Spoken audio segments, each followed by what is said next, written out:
Racing Setups is the longest running setup shop on iRacing.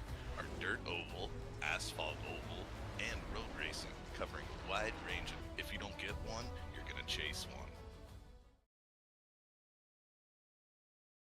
Good evening, race fans, and welcome. It is the regular season finale for the 802 Winston Cup Series here at North Wilkesboro. Tonight we got to keep an eye on one battle in particular, and that is the battle for the final spot in the playoffs here.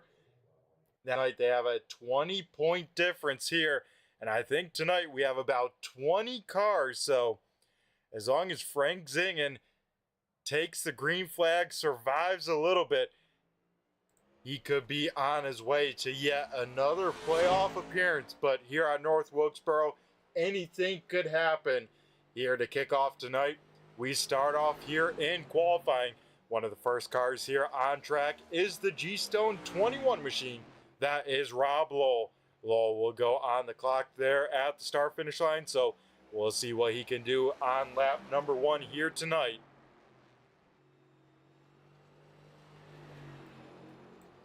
Through 3 and 4 here for his first time lap, as Rob, lap number 1 will be a 19.13. That is a pretty good time there from the 21 machine. We'll see if Lowell can go faster here on lap number 2. Cody Meadows, Reba Caton, also drivers to put in a time. Right now about 10 or so cars on the track. Rob Lowell trying to get everything out of that second lap, and will tie his best lap, a 19.13 there for lap number 2. Mike Kelly now will go to quick time here tonight. The only driver so far here in that 18-second bracket. We saw him be the fast time here tonight in practice, and we'll back that up here in qualifying, as he is still the only car in there. Scott Simley will come close, but only a 19.01 as we take a look here at the 46 machine of Eli Raposa. Raposa will put a P number 10 here at the moment with a 19.58. One of those drivers we got to keep an eye on here tonight is this 7 machine. This is Chris Proger. Proger on the outside looking in from those playoffs, so he is going to have a stellar night. He could definitely shake things up. A lap led is a bonus point, as well as picking up a win is a few extra points compared to finishing second. So Proger going to have a really good night. I kind of got a little bit of insight from the 7 machine. He is not feeling the most confident, but will put himself in the top 5, at least for the moment, as Chris will get sideways there on lap number 2. Here is the other driver he is going to be battling here tonight, is a 62 machine of Frank Zingen. Zingen, I heard, under the weather here for this one, so we'll see if that impacts that thing. Luckily for him, like I said before, just has to survive here at North Wilkesboro, as Frank Zingen looks like gonna just take a time here, as he will come in 16th there, slowing up at the very end. We also have here tonight Haven't seen him too much here this season. Always a great time though seeing him. It is the 03 machine here this season of Christian Delgado. Delgado will go 11th quick there on lap number 1. We'll see if he can improve here on lap number 2. As Delgado crosses the start finish line, yes he does, up to P number 6 for the 03 machine. About a minute or so left here in qualifying. We'll see if anyone else decides to kind of load on up. Like I said, 19 cars here, 2 cars yet to take a time, that being Brandon Guerin and Steve Vest. But right now it looks like it is Mike Kelly here with the quick time. As we get to the end of this one, it looks like Delgado here will probably call it a day, and we got to give a big shout out here tonight to this guy here in the 43 machine. As Mike Kelly here will sweep the pole awards here at North Wilkesboro, was able to pick it up. Actually, no, he wasn't the pole sitter on Friday night. Excuse me about that. That was actually Dustin Coggin that was able to get the pole award Friday night here at North Wilkesboro. Here tonight, though, Mike Kelly able to start on the pole. Kelly, though, was the driver that did visit victory lane, so this 43 machine definitely knows how to get around this tricky North Wilkesboro Speedway. But once again, congrats to Mike Kelly for the Riptide Radio Pole Award here tonight in race number 18, if we can believe that here this season already.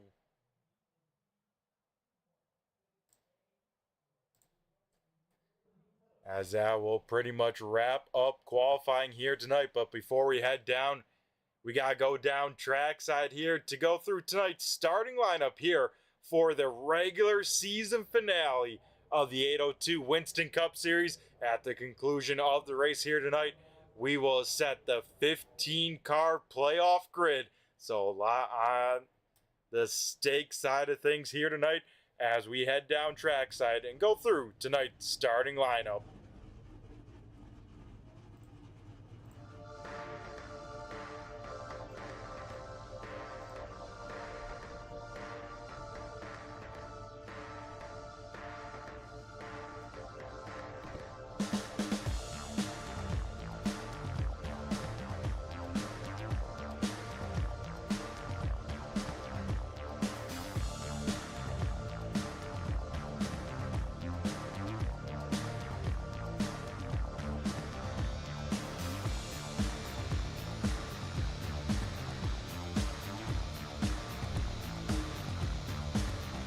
Alrighty, folks, let's go through tonight's starting lineup.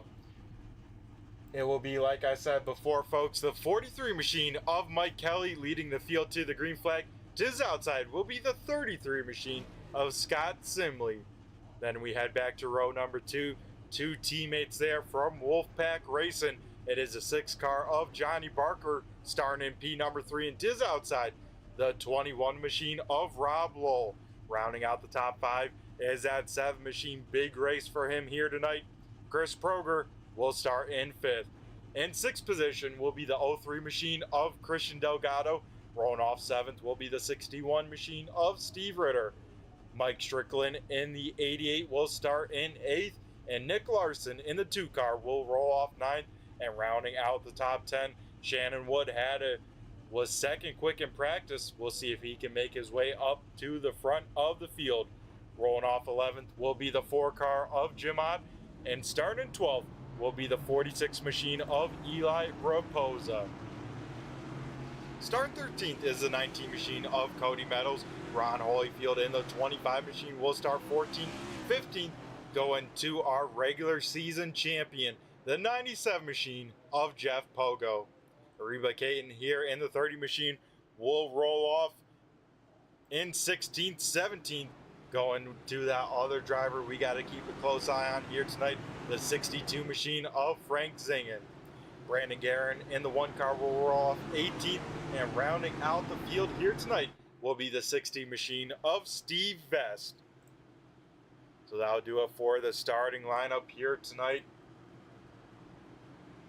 For the Moonshine, still 200 here at North Wilkesboro.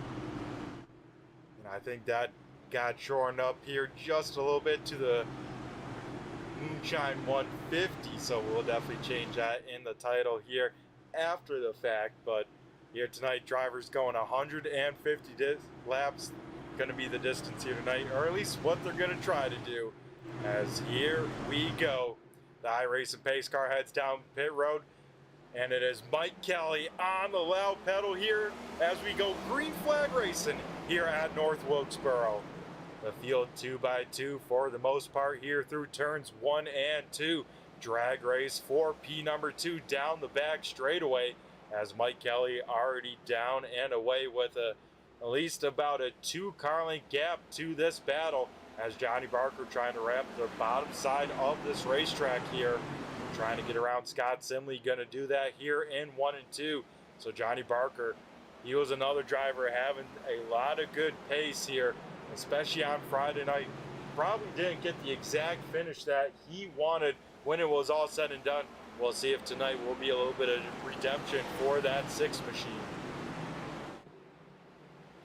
Christian Delgado, Chris Proger here, side by side, 1 car sideways down the back straightaway. That is the 21 machine of Rob Lowell, and everyone doing a great job at missing the 21 machine there, because man, that could be big time trouble with spinning then into the racing lane there. But great heads up reaction there from the entire field, as that could have been a big one here with the field all bunched up here early parts of this one. Let's take a look here, see what happened to the 21 machine. May have just got the back end just to step on out just a little bit. And here with these next gen cars, it is always so tough to kind of catch a power slide here with these cars, with the lack of side force and all that good stuff. Once that car gets sideways, you pretty much have one chance to try and grab it.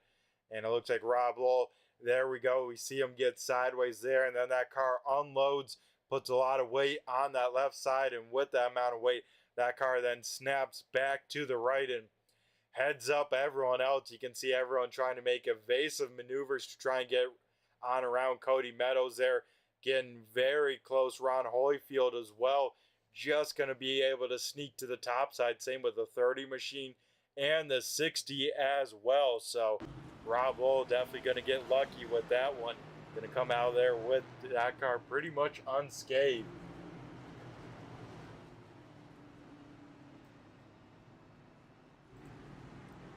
So first caution here tonight coming out on lap number 4. So that's going to kind of give everyone another chance to kind of restart this race. Maybe a driver figured out something in those opening laps, because here at North Wilkesboro, we kind of see 2 different dominant kind of lines on the 2 different ends of this racetrack.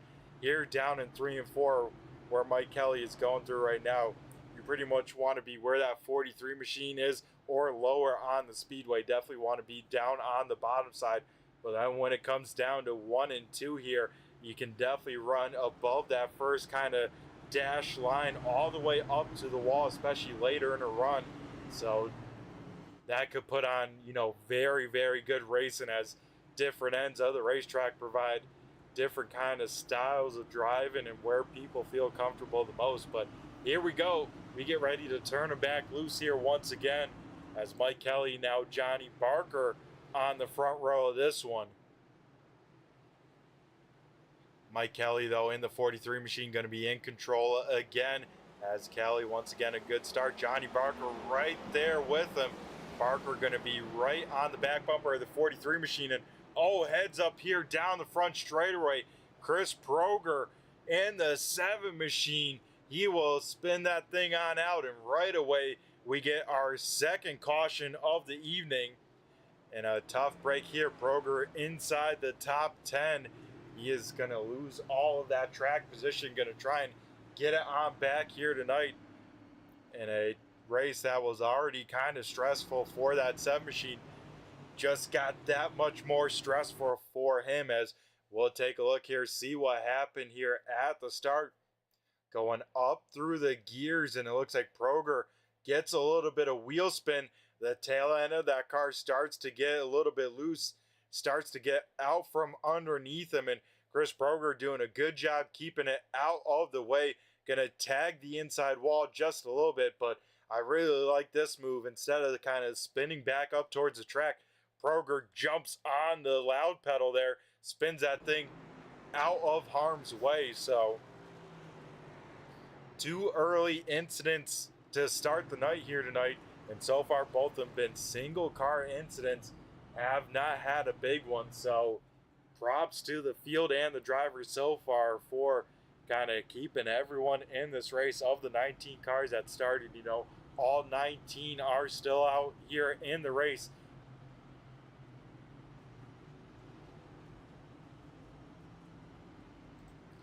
One car here making a quick trip down pit road, Frank Zingen in that 62 machine heading on down there. Probably looks like he just wants to start at the back of the field, just going to pass through pit road here, and that'll allow him to start at the tail end of the field.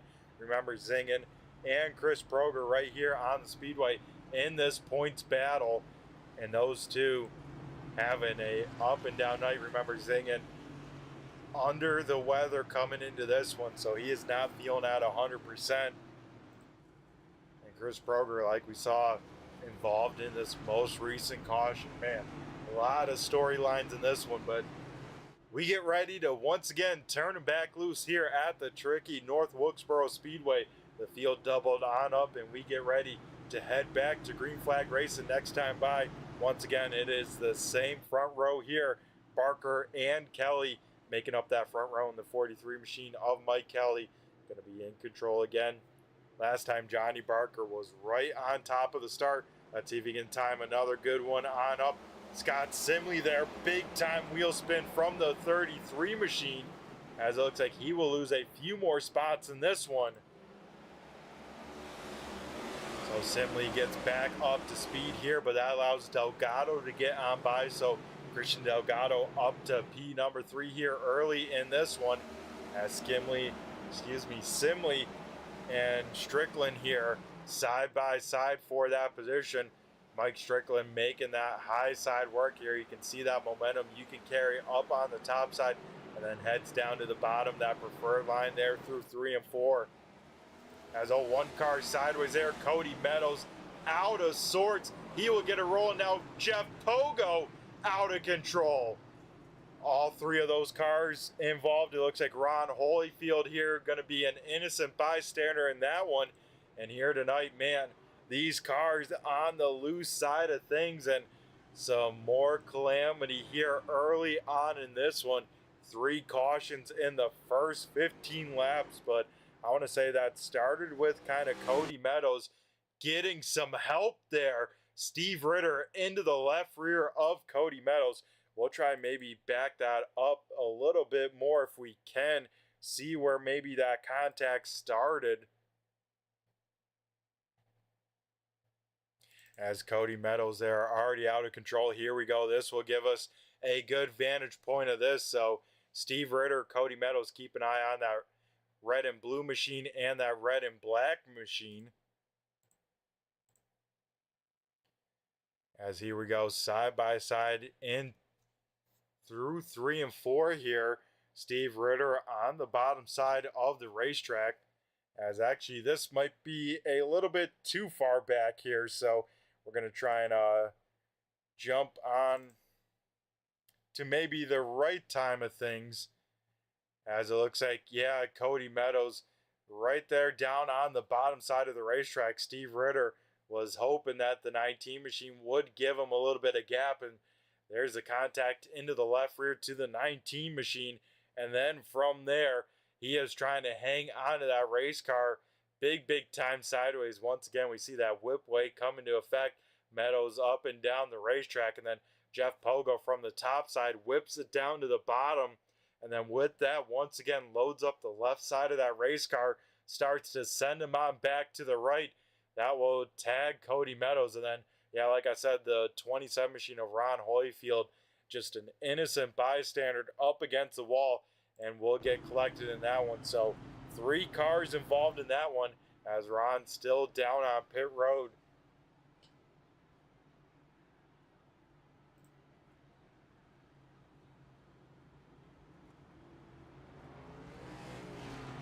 So yeah, not only is this race, high stakes, a lot of drama coming into tonight with it being the regular season finale, we've also had 3 cautions in these first 15 laps. So that just adds that kind of extra, kind of unknown, that little bit extra. And it seems like these cars definitely a handful here tonight. So it's definitely going to be wild to see how this works on out, as once again, we get ready for the 3rd restart of the night as the iRacing pace car down on pit road. And here we go once again. Looks like everyone up through the gears pretty safely for the most part. Johnny Barker, Mike Kelly single filed side by side for 3rd, as Mike Strickland going to try and get around Christian Delgado around the high side here. Right behind them as well, Scott Simley and Steve Ritter side by side, at least through 1 and 2. Now Simley will take over that spot, hang on to P number 5. I'm sure a lot of these drivers here at this point saying, you know what, I'd be all right with some green flag racing here, try and get this thing underway for the time being. A little bit deeper in the field here, almost 3 wide racing, as Jeff Pogo thought about taking it 3 wide there, trying to split Eli Raposa and Cody Meadows. Now Pogo will get to the inside of that 46 machine, so you can see the damage to the left side of the 97 here.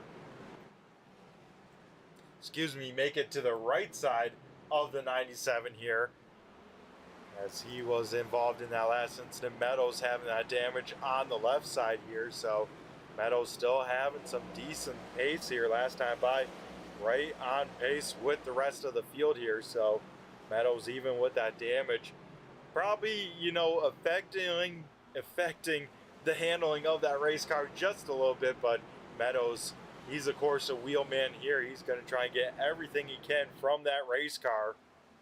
But the field has quickly single filed on out. So here it looks like everyone just trying to click down these laps here, as already 25 laps have now been started here tonight of the 150. A little bit deeper in the field here, side by side racing, the 21 machine of Rob Lowell and the 62 machine of Frank Zingen. Remember, Zingen under the weather here. He is just trying to ride on around. Does not want to finish dead last, but right now looking pretty good for the 62 machine. Remember, 20 points separate the 62 from the 7, and that means about 20 positions. So right now, Zingen definitely within that range, as Chris Proger back up to 12th, but not where he needs to be. Side-by-side battle now for P number 2 is Mike Strickland. I tell you what, he is a man on a mission to kick this race off here tonight. He is already up 6 positions from where he started, so this 88 machine trying to be on the move here early, and now going to start to put pressure on our race leader, Mike Kelly.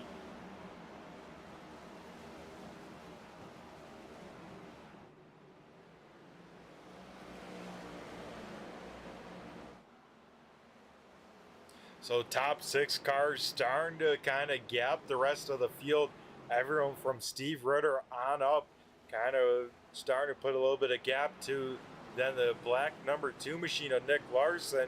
And right behind him, Jim Ott sits. Ott starting to reel in that 2 machine. Ott gets through 1 and 2 there very nicely. Will dive to the inside of Larson. So Jim Ott maybe trying to match the pace of the leaders. Able to get around Nick Larson for that 7th position there through 3 and 4. Jeff Pogo involved in that most recent caution, trying to get back up through the field here. Pogo and now Rob Lowell side by side on the racetrack. Will make a little bit of contact there down the back straightaway.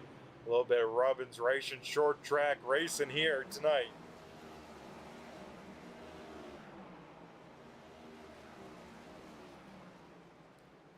Ron Holyfield has been able to make it back out on the speedway, though. He sits about 12 laps down here in this one.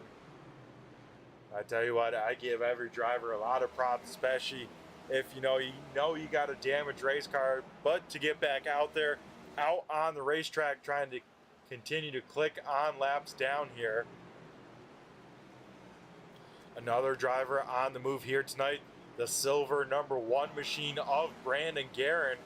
The silver bullet, as I like to call it here, always a great looking paint scheme. And Brandon Guerin maybe a same or similar story as it was to Friday night. Garen not having any practice laps, only laps were during qualifying. Qualified towards the back, was able to make his way up through the field, was actually able to finish up on the podium and chat with me after the Friday night Busch race. And here tonight, he is the biggest mover so far here tonight, up 9 positions as we get a caution here on the speedway. We're going to try and figure out where that has been here, and it looks like it was the 97 machine of Jeff Pogo. So Pogo having damage from that previous yellow. That car probably not handling the best, and it looks like Pogo's night might come to an end here. So probably not the way that Jeff Pogo, wanted to end the regular season, but here tonight with him making and taking the green flag, Jeff Pogo walks away with the regular season championship here as we take a look to see what happened to Jeff Pogo's. Wow, that's kind of a weird one. That tells me that car was a handful. As down the straightaway, that thing breaks traction, and then a hard hit to that outside wall. I mean, right to that right front there, and that will most definitely end the night for Jeff Pogo. But like I said, a tough way to end the regular season, but doesn't have to be all doom and gloom for the 97, because when it's all said and done, he was able to walk away with the regular season championship here in season number 6 of the 802 Winston Cup Series. As a little bit of strategy played here tonight under this 4th caution here. Jim Ott. Who else? Chris Proger, Shannon Wood, Cody Meadows, all coming down on pit road to get some of their damage repaired, as well as take 4 fresh tires. So they will have a tire advantage, about a 40 lap tire difference. I mean, of course, those 40 laps, quite a few of them under caution, but I like the call because this field having 3 sets of tires over the wall, they definitely have the option, let's say, to be able to take tires and whatnot. So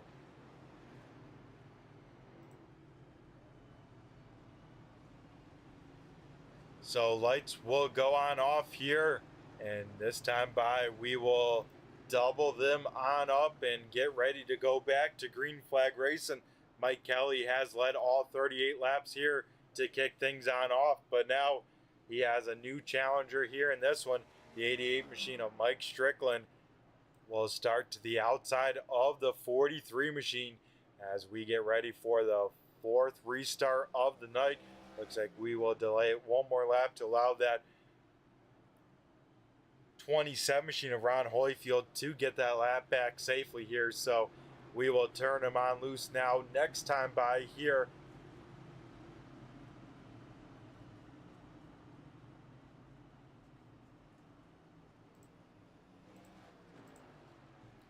As we get ready to rock and roll here once again.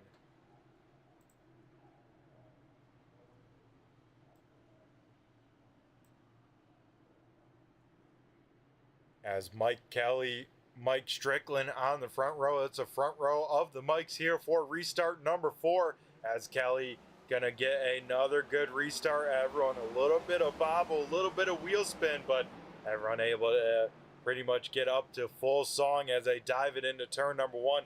Johnny Barker trying to make that inside lane work here once again. He and Strickland will go side by side for that second position here. Barker will get the advantage there through 3 and 4. Here comes where Strickland has seen the strongest on the high side here in turns 1 and 2. We'll see if he can keep a nose to the outside. Yes, he can. But here through 3 and 4, Johnny Barker probably going to be able to clear that 88 machine as Barker misses the bottom. Here comes Christian Delgado. He'll take a peek to the inside of the 6 machine. So Barker doesn't get the corner he needed as one car here up against the fence. That is a 2 machine of Nick Larson. As Larson will be slow here in this one, and that will bring out our 5th caution of the evening. Let's take a look, see what happened here going into turn number 1. as we keep an eye on the 2 machine of Nick Larson. And gets a big shot in the shorts from the 21 machine of Rob Lowell, and that will send Larson on around, luckily, up towards the top side of the racetrack. And I think once again, kind of a single car incident, as Larson will, impressively keep that thing off of the wall and then also get that thing rolling. So Larson will lose a bit of that track position there in that one, but he will keep his car in one piece for the time being.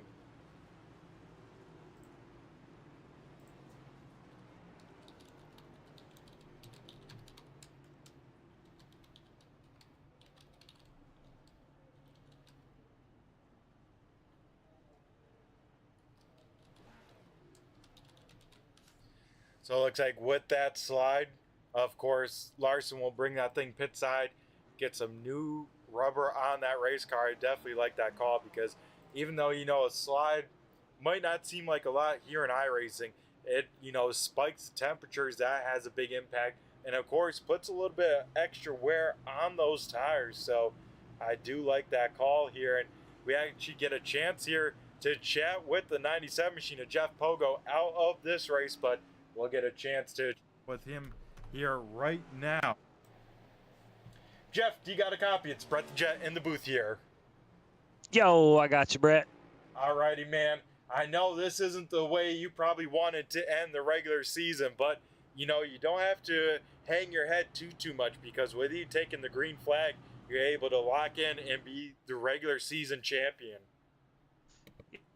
Yeah, it feels pretty good. I mean, I don't get any bonus points for it, but to still show the consistency and stuff wasn't a fluke from last season to this season feels pretty good.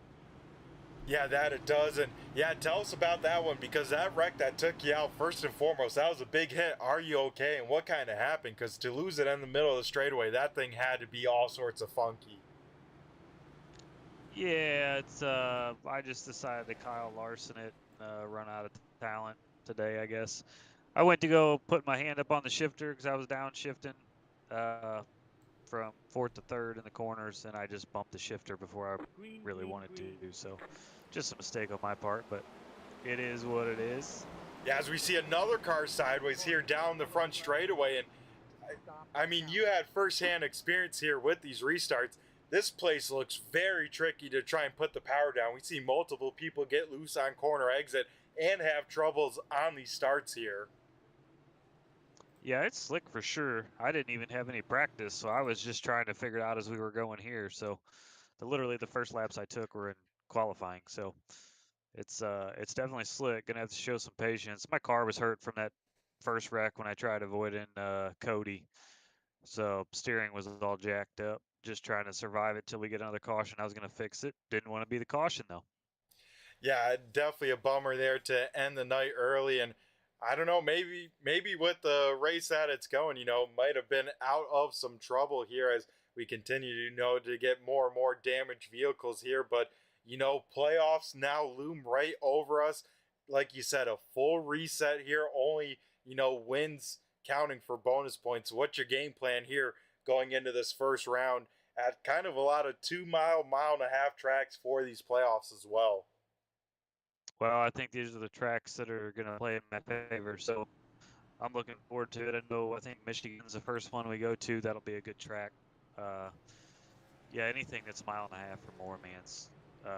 I just seem to, I wouldn't say I'd rise to the top, but it seems like this car plays in my favor at those tracks. Now, if this was a Gen 6 or something, I would say I'm shooting for 1.5 miles, anything under, but anything 1.5 miles and over seems better with these cars for me. Like I was telling Jim, there's no feeling in these things at tracks like this. They're just dead. Yeah, that it is. You get kind of no real feel for how kind of yawed out the car is until it seems like it's too late. But yeah, speaking about those teammates like Jim Ott and Brandon Guerin, those guys been marching to the front right now. Brandon Guerin, biggest mover of the race, but has yet to pit. That's got to be a little bit worrisome as well for these restarts. It might be, but he's probably thinking track position just to stay out of the melee that's behind him. Lucky for them, though, there's not a lot of guidance here, so if you go to the back, I don't think it'll take long to get to the front if you get off sequence. Yeah, that definitely seems like the case. And Jeff, I know you always enjoy some endurance racing, some road racing.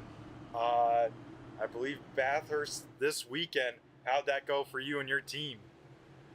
It went good. It was just myself and Eric Holly that ran the Mustang GT3, and we won our split by 6 laps. So it was a pretty eventful day for us. We just kind of disrespected the field, honestly. But it was a fun race, no rain, which was great.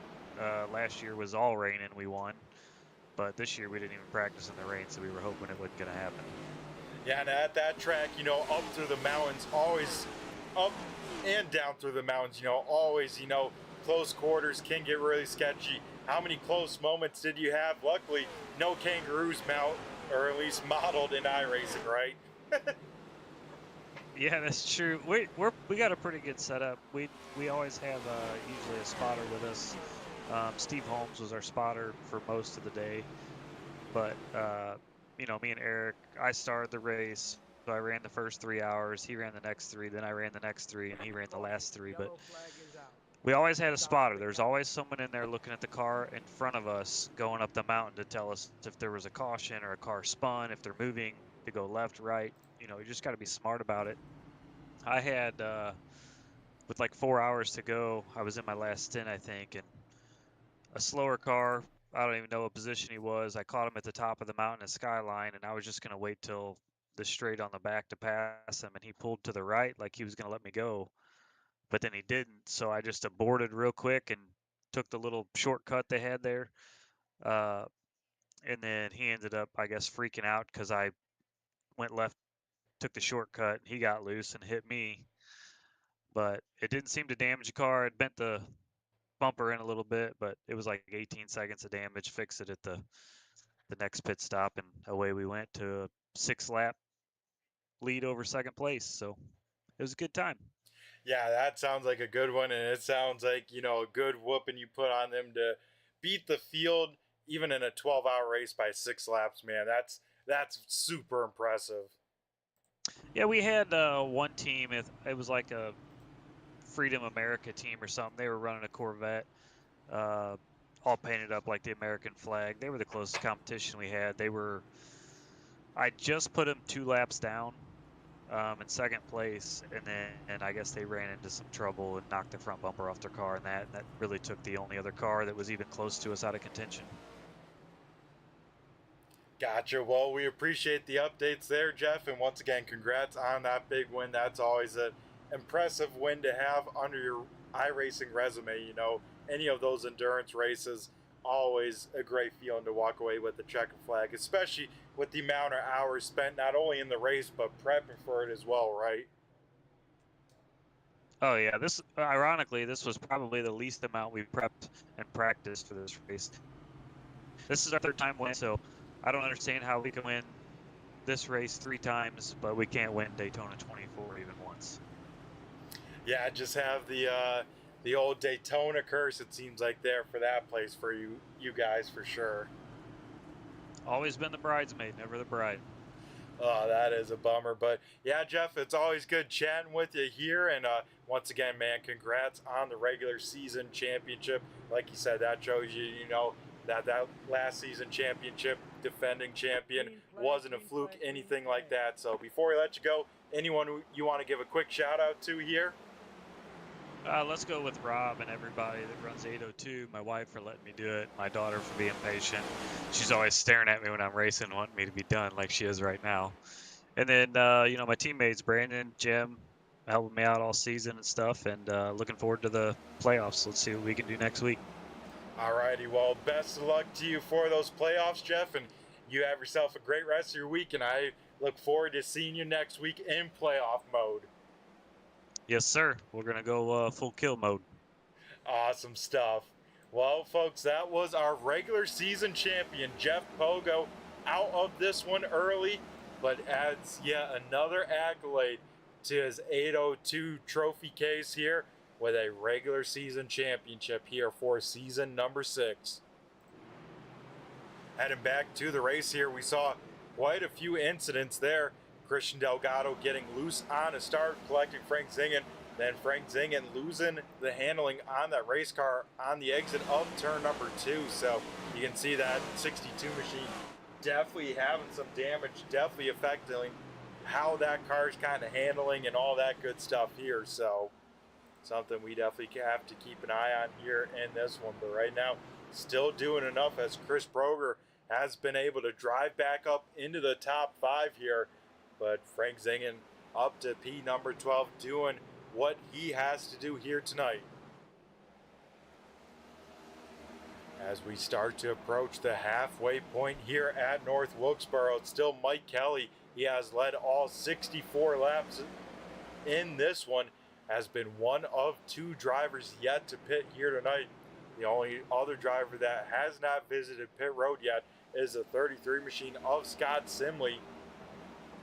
Jim Ott has been able to run his way up through the field. Ott sits P number 3, last pitted on 35, and then one of the drivers with the freshest tires on their race car, the 6 machine of Johnny Barker, he's up to 4th, and like I said, Chris Broger in P number 5 will round out the top 5 for the time being.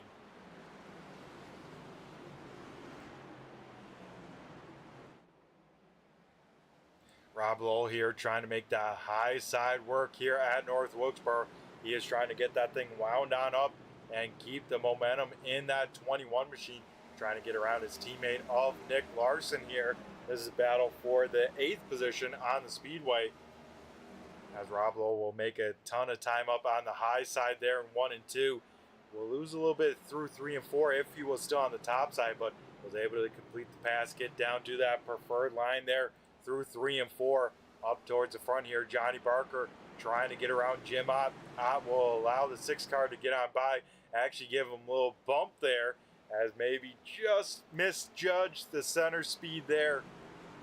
But Johnny Barker back up to P number 3 in this one, and I'm sure Mike Kelly not wanting to see that 6 car in his rearview mirror. Barker very, very quick here at North Wilkesboro, now has a tire advantage. It could work out pretty good for the 6 machine there, as Scott Simley gets a little bit loose on corner exit there. That opens up the door here for Barker through 3 and 4.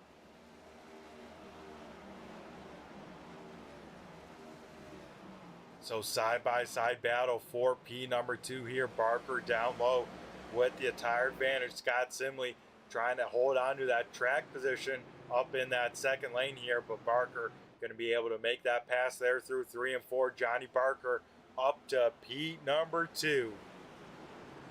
Right behind them, Steve Ritter now trying to work over the 7 machine of Chris Broger. Ritter knowing what Broger is racing for here. Going to try and race him as respectfully as possible here. Out in front though, new race leader at the start finish line. Right when Steve Ritter gets turned on around Johnny Barker, just got to the point, but Steve Ritter contact with the 7 machine of Chris Broger, and Ritter will go on around. Rob Lowell will also get some damage in that one, right on the nose of the 21 machine. So our 8th caution flag of the evening will fly right before the halfway point. So let's take a look here, see what happened down the front straightaway.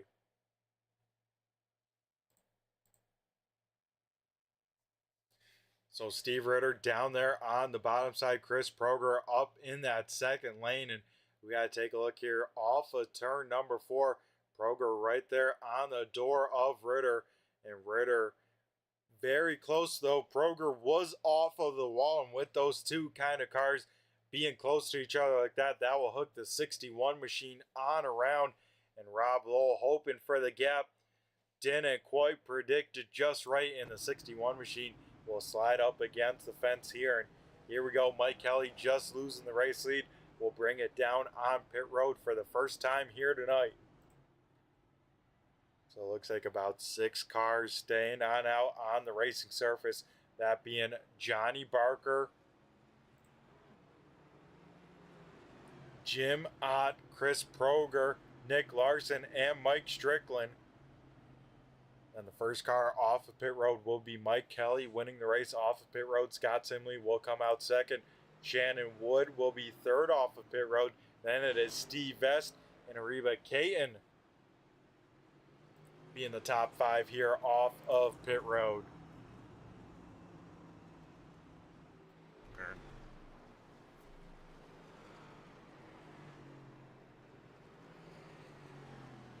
So under our 8th caution flag here of the evening, and this time by here under the caution flag, we will see the cross flags here in this one, halfway down, halfway home here tonight.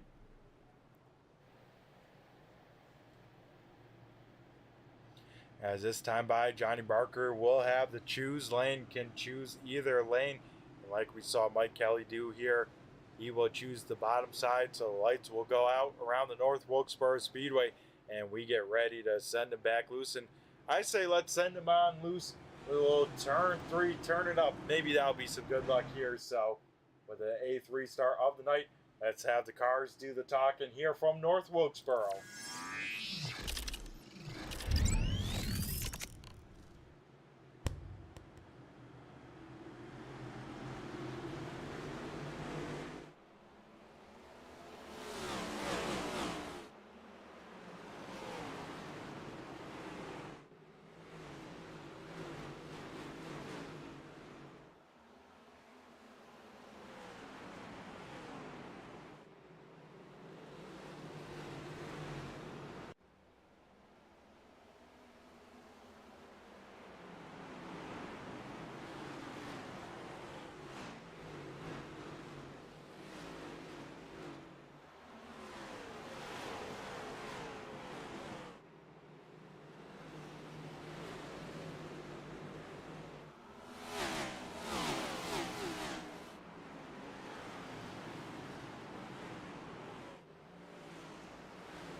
We head back here live at North Wilkesboro Speedway here to complete lap number 80. Rob will take that 21 machine pit side as Johnny Barker here leads the point over Jim Ott. And look at this, Mike Kelly on that fresh set of virtual Goodyear tires. He has driven his way back up through the field up to P number 4, trying to get third away from Strickland.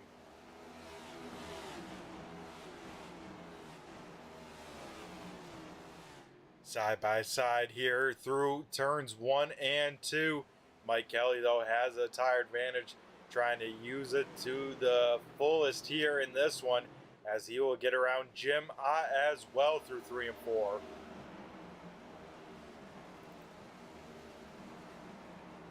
Previous lap time by Scott Simley, fastest car on the racetrack, so that 33 machine also using those fresh set of Goodyear tires to his advantage, and he is driving his way back up through the field in that 33. So Simley trying to get around Jim Ott for that third position here in this one. Will be able to do just that. So Scott Simley up into P number 3. Mike Kelly trying to track down our race leader, Johnny Barker.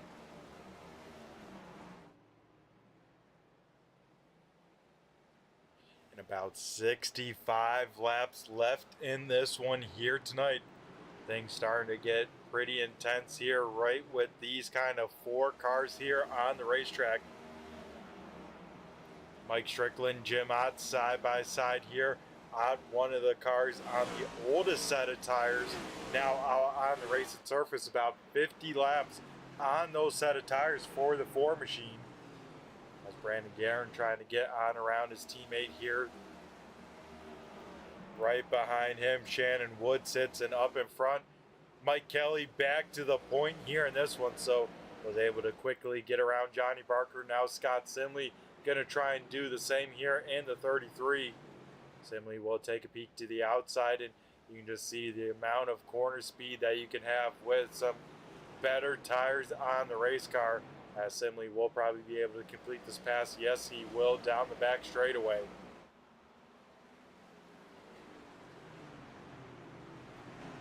So the guys that qualified 1, 2, 3 here tonight currently sit in that exact order, as Mike Kelly qualified first, Simley second, Johnny Barker third, and that is where they sit in the standings with about 60 laps left in this one. So even with the kind of different calls, different strategies, it still has worked out just about the same for the top three with 60 circuits left in this one.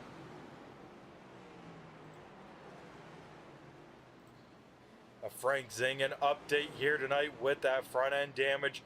He has now dropped to about 14th here as Ariba Caden able to get on by, but that is good enough for the 62 to hang on to that last playoff spot. Remember, it's the top 15 in points leaving tonight will have their points reset, and it is a 3-round playoff for a 3-race playoff for 3 rounds, and 5 drivers get eliminated at the conclusion of each round.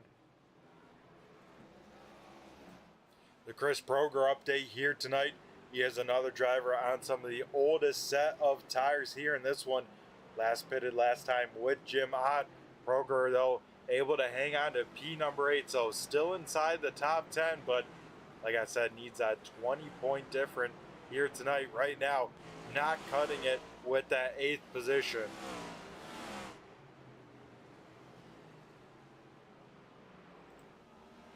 Brandon Guerin now trying to work over Johnny Barker for that 3rd position. So Guerin, another one of those drivers that did take tires on lap 73 during the last caution here, as Guerin going to try and get on around Barker. Remember, that one car ended up on the podium on Friday night here at North Wilkesboro with the O'Reilly car.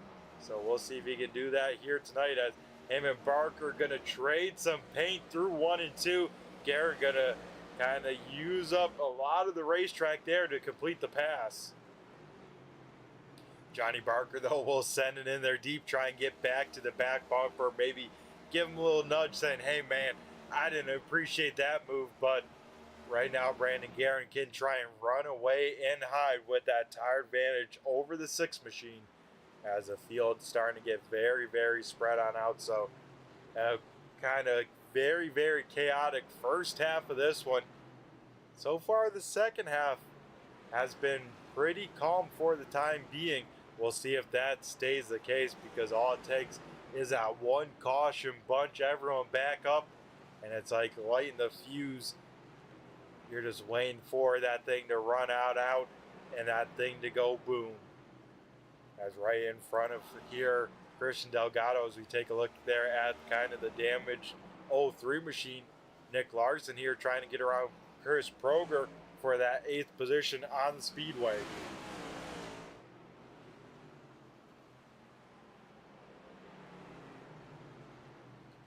Larson, one of those drivers locked on into the playoffs here, and we'll go through those 14 cars locked on into the playoffs here once things kind of calm on down, because this battle far from over, because Chris Proger has quite a few hungry drivers right behind him. Christian Delgado being one of them, Cody Meadows, as well as Eli Raposa. So Proger could fall out of the top 10 here before the end of this one, especially if it goes green here. Delgado got a little bit tight there at the apex, had to really slam on the binders. Now allow Chris Proger to have just maybe a lap or two more time to hang on to that position. And I tell you what, every lap matters here at North Wilkesboro.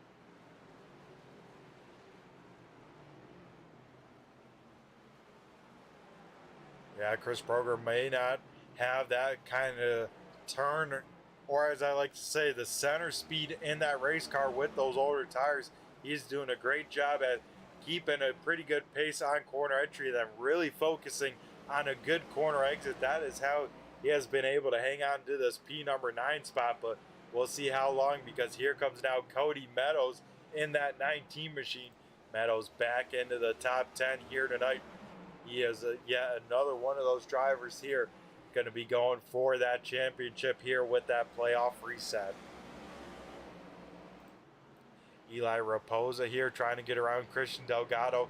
Saw what Cody Meadows was just able to do. Now the 46 going to try and do the same here.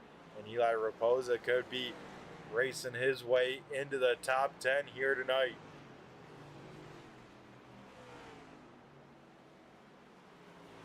Raposa to the inside of Proger here through 3 and 4. Raposa will be able to get clear, so the 46 machine able to race his way into the top 10. A pretty good night for Eli here at North Wilkesboro so far. Just as I say that, commentators curse. Raposa big time sideways off of turn number 2. Looks like we'll just grab the inside wall. No caution out on the speedway. We'll get that car rolling. But Raposa will lose 1 lap there because there goes Mike Kelly with the race lead. Gonna put the 46 on down, and I hate to see it for Eli there. Was having such a good race like we were just talking about, and I gave him the old commentator curse right there in that one.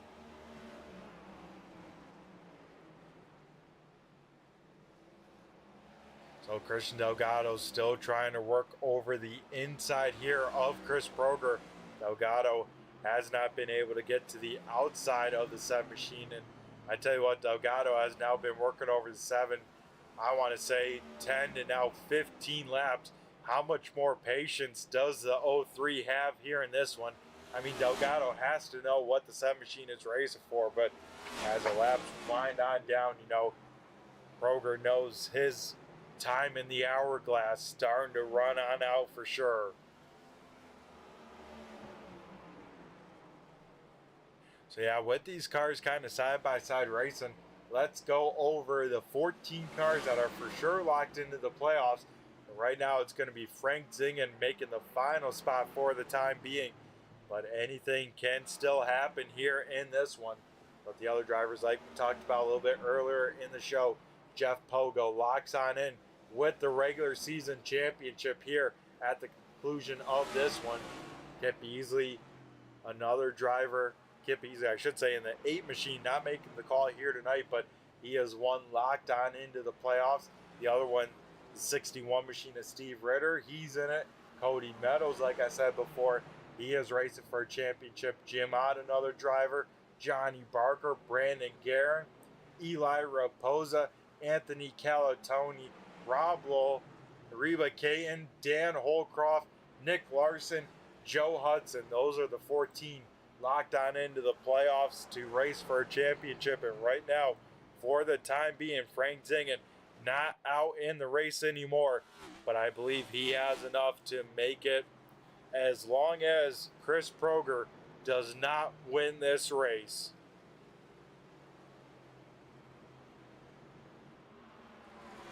Out in front though, Mike Kelly led the field to the green flag. He has now been out in front, was able to take the race lead right around, lap 80, has since had a chance to really take a look in the rearview mirror because number 2, Scott Simley, on the same set of tires, and Simley starting to lose touch just a little bit to our race leader last time by, Mike Kelly, a 19.96, where Scott Simley way off the pace. Simley must have had a mistake last time by because he had a 20.73.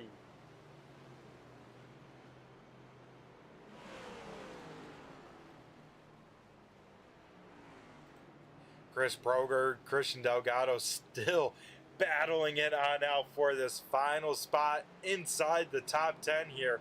Delgado still trying to work it on over. Delgado at least finally with the advantage in this one, but he has a tough time of keeping that car pinched on down here in 1 and 2, where he's going to be able to make the pass and complete it. Will be down here in 3 and 4 off of turn number 4, but Delgado big time sideways there, drives it in there deep. And once again, these two staying side by side here on the racetrack, and they might have to be careful because if they continue to stay side by side, Chris Proger with a crossover move. We'll see how the 7 machine can hang on down. Contact, trade, and paint out here at North Wilkesboro for that P number 10 spot as Chris Proger will take it back over. Now Christian Delgado, big time into the side of Chris Proger. We saw that brewing for quite a while there in that one. And that will bring out our 9th caution as, oh man, Shannon Wood late in that one. And the 88 of Mike Strickland. Wow, big time late there. And more cars collected into the 9th caution. Like I was saying before, that kind of extra stuff, we saw that thing brewing up for quite a few laps. I mean, like I said, the patience running thin with probably both these drivers. Then you add a little bit of contact there through 3 and 4, 1 and 2, and then it all comes to a head here into turn number 1. Let's take a look here once again, see what happened as Christian Delgado goes for the crossover move on Chris Proger here into turn number 1. And then with that, Chris Proger probably watching that inside mirror. And then, yeah, Christian Delgado, little bit of brake lock up there at the very end. But, man, that 03 machine was on a straight line path. It looked like a little bit. And then from that, those two make extra contact. And then we got to count the seconds here. Them staying up out of the way. I mean, Brandon Guerin just able to sneak on by. Shannon Wood gets a piece of it. And then a big-time hit for the 88 machine. A tough break there because Mike Strickland, man, was having a really, really good run. So with that caution right before the countdown clock ticking on over here, we, of course, get yet another set of pit stops here as Mike Kelly was the first car off of pit road. Excuse me, actually, Brandon Guerin here tonight. Going to try a little bit of strategy call. Going to take 2 tires on this one for the 1 car. So Brandon Guerin going to lead the field back to green flag. Mike Kelly, first car off pit road with 4 tires. Then is Johnny Barker, Shannon Wood with a little bit of damage, and Jim Ott here rounding out the top 5. As I believe we have another driver we get a chance to talk to here tonight. The 21 machine of Rob Lowell here in the infield care center. Hey Rob, it's Brett the Jet in the booth. You got a copy? Yeah, Brett, how's it going? Yeah, it's going pretty good. I tell you what, about a 25 lap shootout left in this one. Everyone even on tires except Brandon Guerin. What are we expecting here for a late race shootout? Well, I hate to say it, but Brandon's a sitting duck here. Tires, you saw earlier in the run. Johnny came up through, raiding the leaders down. Then Mike did it later on. So Brandon might be able to hold him off a couple laps. Mike missed the top line there on that restart. You got to go in right on the white line. Oh, Johnny spins there. Yeah, big time sideways, and we saw it many a times here tonight. It seems like it is very tough to put the power down here at North Wilkesboro, and sadly, Johnny Barker, another one falling victim to that here as yet another North Wilkesboro race for Johnny Barker. Probably not going to have the finish that he deserves. As Cody Meadows spinning on the backstretch. Yeah, we get our 10th caution of the evening. Cody Meadows here spinning on the backstretch, and we got to take a look, see what happened, but I have a feeling maybe same story, different driver here to bring out this caution.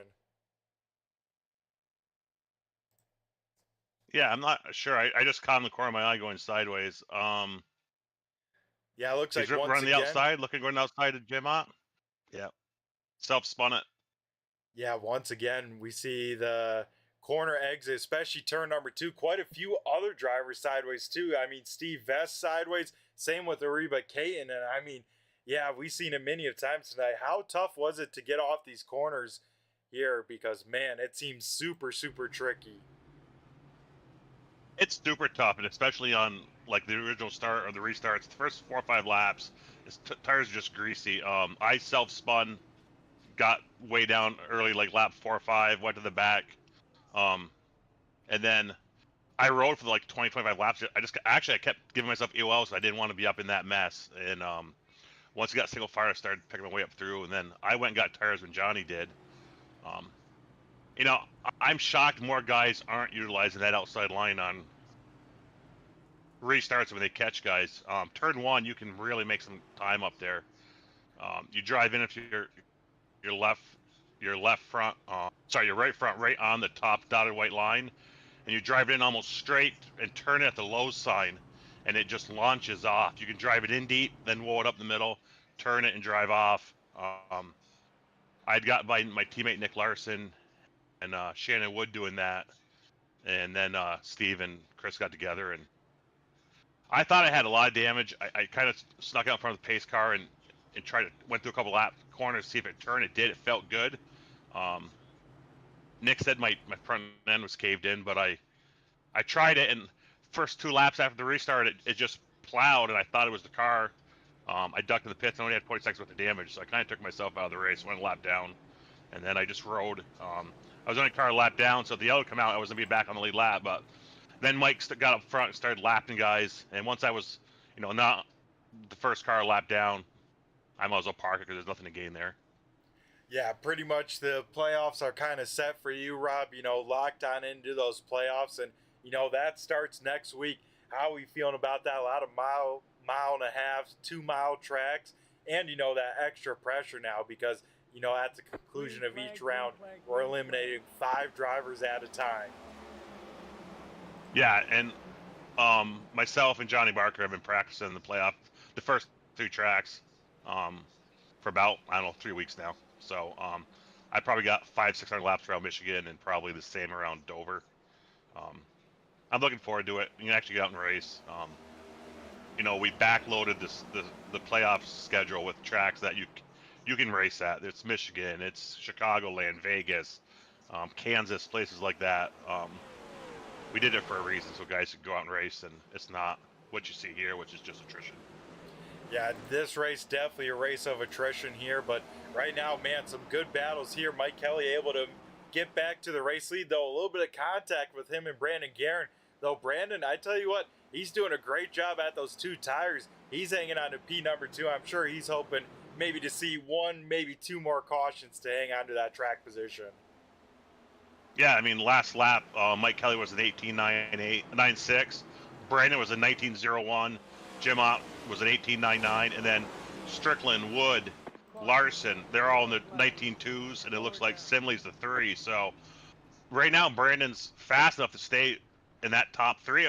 As I say that, he goes back to second there. So yeah, he definitely is. And I tell you what, another good break for Brandon Guerin as we get our 11th caution. It looks like Nick Larson here off the pace. We'll have to see what happened to Larson here off of turn number 2, see if he had the back end step out or maybe got some help because Cody Meadows was right there as well. Yeah, I didn't see it. I was watching the battle for the lead there. Yeah. While we have been, I just want to give a shout out to our newest league sponsor, Admin Box. It's come on board. So check them out. They specialize in plug and play Admin Box controllers. Real handy for guys that run leagues like myself and Joe Gattina and stuff. So be announcing here the next week or so a discount code for you go in, and if you want to order one, you can order it for a discount code, and we'll see how it goes. But awesome. Excited to have them on board. Yeah, that's definitely exciting news, Rob. Always exciting to have new partners. Is there a easy way to find them or contact them at these days? Find them on the web. It's adminbox.com. Alrighty, awesome stuff. Well, Rob, always great time chatting with you here. Always great to get some insight, especially from the admin side, the league side, the racer side. You always provide some great insight here. We'll let you help your teammates for these last 15 laps of but of course, before we let you go, we got to have you thank who you got to thank and whoever you want to give a shout out to on the broadcast here. I just want to give a shout out to our league members. We know these short tracks aren't a big draw. We still got, I think we had 17 or 18 tonight. That's not bad for North Wilkesboro. But yeah, we're looking forward to next week getting back with the big numbers. I want to thank Steve Ritter, Joy Gattina, Brandon Grand, and the Drivers Council for all their help. I want to thank you guys on Turn 3 Racing Network. And just shout out to Brandon Grand. He's racing sick tonight. He's been sick for like the last 3 weeks. He had COVID, and he's had like a little bit of a relapse this weekend, and he's really under the weather. So he's out there racing sick. Yeah, and I tell you what, putting in the work up on the podium Friday night, he's up on the podium here with 14 to go. So, Rob, You take care. We'll catch you for playoff time next week at Michigan. Thanks, Brett. Alrighty, awesome stuff. That was the driver of the 21 machine of Rob Lowell. Now here we go. 13-lap shootout left in this one. Mike Kelly on the point, on the loud pedal. Brandon Guerin right there with him. Remember, these two had contact for the race lead last time. Will there be more contact at the end of this one? We'll find out here right now as Brandon Guerin trying to make that high side work. Like I said, we haven't seen anyone really rip the top side like Rob Lowell was mentioning here, down here in 1 and 2, but that seems to be the case still. The bottom side seems to be where it is at. Few cars sideways, Brandon Guerin being one of them, Reba Caton being another, as here with 12 to go, we will get our 12th caution of the evening. As let's take a look here, see what happened. I believe the caution was the 30 machine, as Caton already getting some bumps there from the 2 machine of Nick Larson being sent up the racetrack, then having all that wheel in the car finally hooks on up. The rear tires don't have as much grip, and it looks like the 30 machine of Caton will go on around. Chris Proger having nowhere to go will tag the 30 machine. And like we were just saying with that, Brandon Guerin also big time sideways. Looks like he won't lose all of his track position. Looks like might be able to hang out about the 5th position. So Brandon Guerin, his night is far from over, though. Gets a little bit tougher as he will have to restart P number 5 with only 2 sets of, I should say, right sides being new tires on that. I tell you what, I got to give a big shout out to a few other cars inside the top 5. Jim Ott now up to P number 2. Mike Strickland, we saw him involved in that kind of incident late. He has been able to hang on to that race car. He's up into P number 3. And how about this? Cody Meadows involved in an incident early on in this one, having damage on the left front, right rear. Meadows gets to restart in P number 4 inside of 10 laps to go. So before we get ready to go with a late race restart here at North Wilkesboro, a quick word from our partners over at Premier Setup Shops.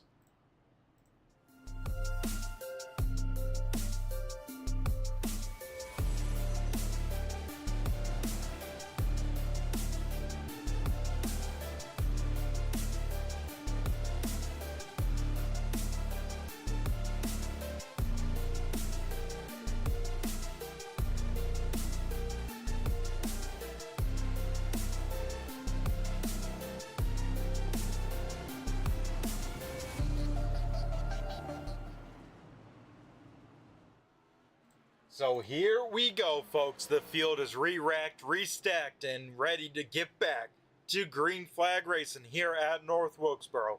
12th restart of the night just about to get underway. It is Mike Kelly and the 43 machine going to be in control.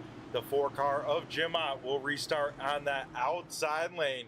What more do we have left in the tank? We'll find out as here we go. Wheel spin big time from Mike Strickland. Strickland will go up the racetrack just a little bit. That'll allow Cody Meadows to get up to P number 3 late in this one. Side by side for the race lead down the back straightaway.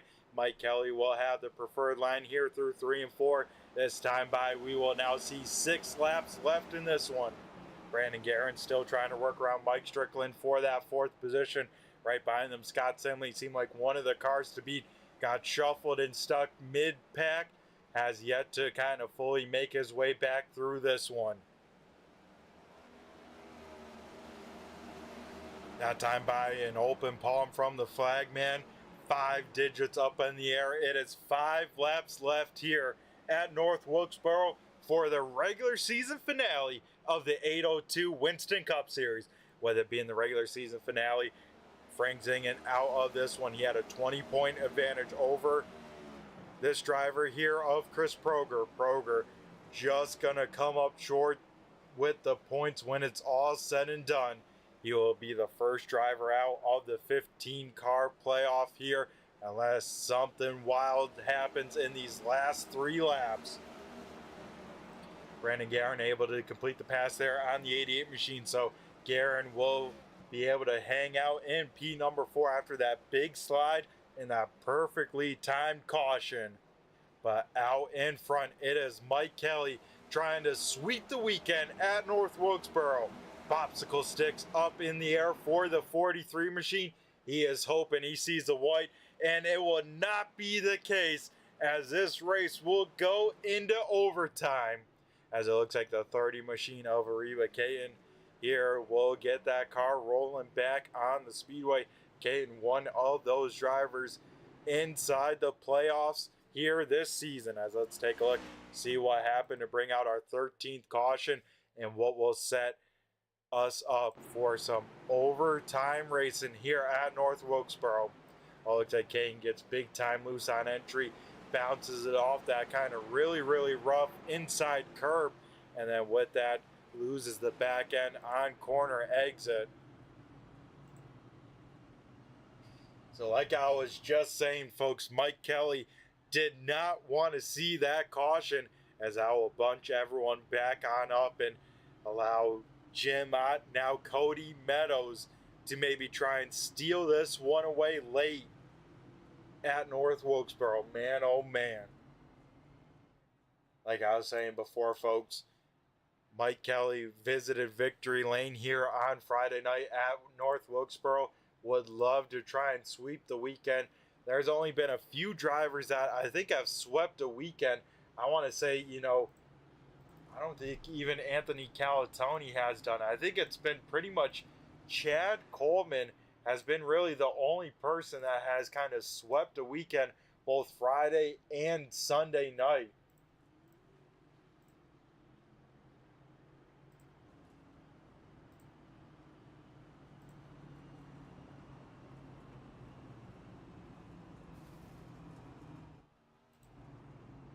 As I thought I heard one car probably on pit road there overheating and blowing on up.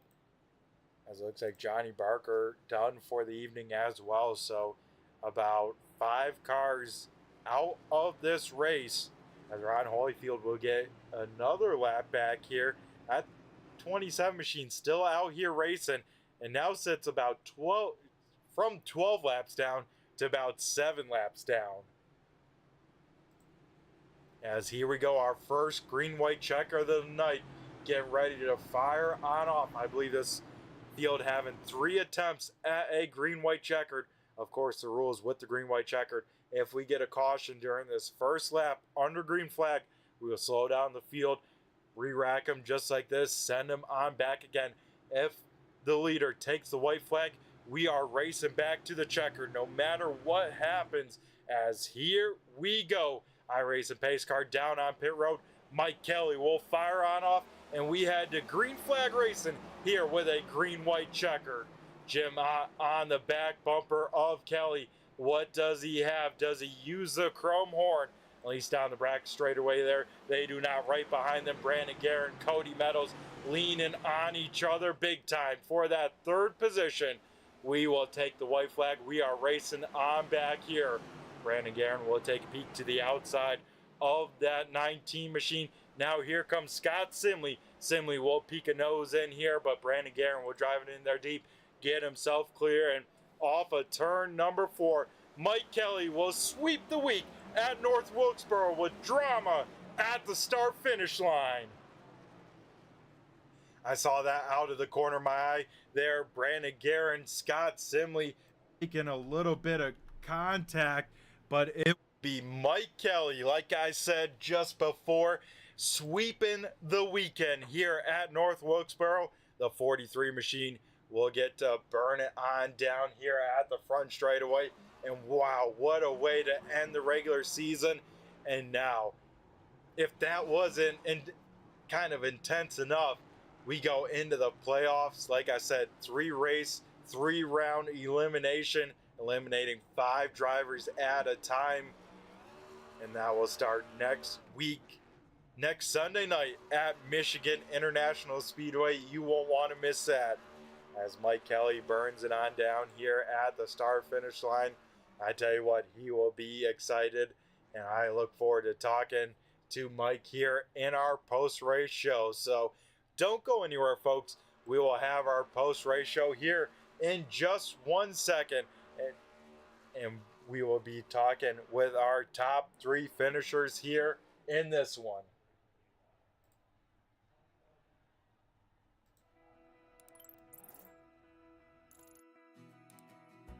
iRacing is a sim racing game that combines a true-to-life racing experience with an online community of virtual racers from all around the globe. iRacing offers a multitude of officially licensed cars and tracks, laser scanned with millimeter accuracy. Their car models and mechanical systems are based on real-world physics, engineered in cooperation with manufacturers and race teams. Their skill license system ranges from rookie to pro, ensuring members are always pitted against those with similar skill sets. Members are able to sign up for a weekly race series, compete in time trials, host a private race with friends, and participate in racing leagues created and run by the community. With over 170,000 members, iRacing works in partnership with renowned motorsports organizations like NASCAR to deliver virtual races based on the real-life NASCAR Cup Series, as well as many other series on the NASCAR ladder. iRacing also features team racing, providing a variety of options for members to create and manage their own teams. Race with friends or real-world teammates in full-length endurance events like the 24 Hours of Daytona, Spa 24, or the Bathurst 12 Hour. Additional partners include IMSA, World of Outlaws, Supercars, and IndyCar, allowing members to race in their very own Indianapolis 500, Bathurst 1000, Chili Bowl, and many more iconic events. This is iRacing, delivering the most authentic racing experience short of getting into a real race car. Sign up today at iRacing.com.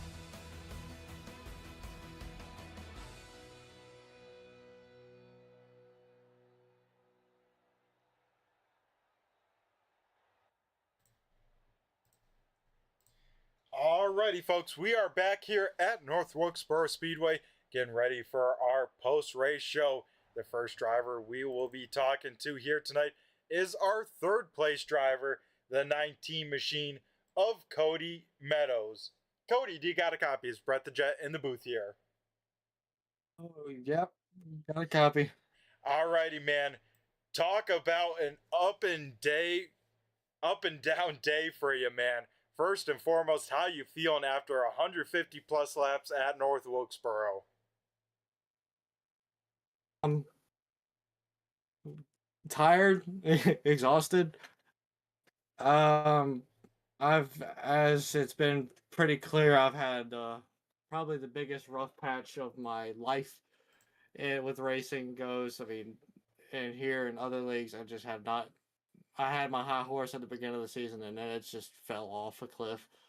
So I wanted everything, and then at the start of this race, I got clipped by the 61 caught my rear end at the very beginning, which threw my entire race for a monkey wrench. But pushed hard and avoided a lot of wrecks, and here we are. Yeah, that you did. And Cody, I took a peek here, and you visited pit road in total 9 times here tonight. That's incredible to then walk out of this race with a top 3 finish.